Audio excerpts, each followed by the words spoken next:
Assalamualaikum warahmatullahi wabarakatuh. Indonesia merupakan negara yang syarat akan kemajemukan. Sebagai buktinya, Indonesia tidak hanya multi-suku, multi-etnik, multi-agama, tetapi juga multi-budaya. Masyarakat Indonesia adalah masyarakat yang plural dan juga multikultural. Jika kita melihat dari sukunya, beberapa di antaranya yaitu suku Dayak, suku Sasak, suku Bima, suku Betawi, dan masih banyak lagi. Kemudian yang kedua, Indonesia merupakan negara kepulauan dengan pluralitas dan multikulturas yang menyebabkan Indonesia memiliki dinamika sosial yang sangat tinggi. Hal ini sangat memungkinkan untuk terjadinya konflik-konflik sosial, seperti contohnya konflik Ambon dan juga konflik Poso. Konflik-konflik ini merupakan contoh dari konflik horizontal yang tidak saja menguras energi, jiwa, dan juga materi, tetapi juga mengorbankan keharmonisan antar sesama masyarakat Indonesia. Kemudian pendidikan dipandang sebagai lembaga untuk mempersiapkan generasi baru di masa yang akan datang, khususnya pendidikan multikultural atau multicultural education.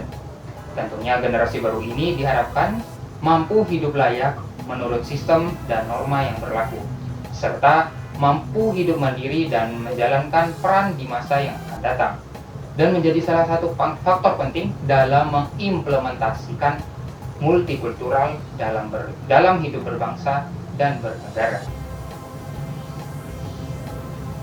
Jadi, multikulturalisme secara sederhana dapat dipahami sebagai pengakuan bahwa sebuah negara atau masyarakat adalah beragam dan majemuk. Tentunya, Indonesia memiliki semboyan Bhinneka Tunggal Ika, yaitu simbol yang mengartikan bahwa Indonesia merupakan satu kesatuan yang terdiri dari berbagai macam suku, agama, bahasa, dan kebudayaan yang menyertainya. Kemudian, apa konsep pendidikan multikultural? Tentunya, konsep dari pendidikan multikultural atau multicultural education adalah pendidikan yang menghargai perbedaan. Pendidikan multikultural adalah sebuah tawaran model pendidikan yang mengusung ideologi menghormati, memahami, dan menghargai harkat dan martabat manusia dimanapun ia berada. Sebagai sarana dalam pengembangan potensi, pendidikan multikultural adalah pendidikan yang menghargai perbedaan dan pendidikan yang menjunjung tinggi nilai-nilai etnis, suku, dan nilai kebudayaan. Kemudian tujuan dari pendidikan multikultural ada dua, yakni tujuan awal dan tujuan akhir. Tujuan awal dari pendidikan multikultural merupakan tujuan sementara, karena tujuan ini hanya berfungsi sebagai perantara agar tujuan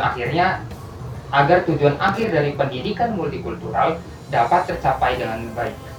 Pada dasarnya, tujuan awal pendidikan multikultural yaitu membangun wacana pendidikan, pengambil kebijakan dalam dunia pendidikan, dan mahasiswa jurusan ilmu pendidikan atau mahasiswa umum.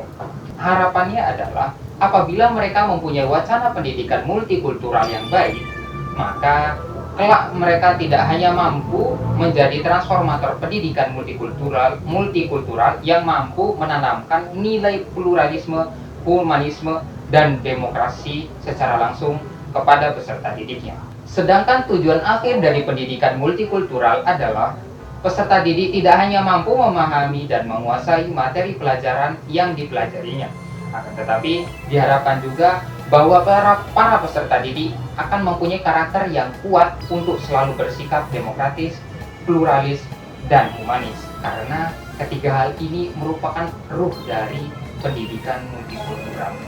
Pendidikan multikultural memiliki tanggung jawab yang besar, yaitu menyiapkan bangsa Indonesia untuk siap menghadapi arus budaya luar di tengah era globalisasi ini, dan menyatukan bangsa Indonesia yang terdiri dari berbagai macam suku, budaya, agama, dan juga ras. Semoga pendidikan di Indonesia semakin baik, semakin berkualitas, dan semakin merata. Jaya selalu pendidikan di Indonesia. Wassalamualaikum warahmatullahi wabarakatuh.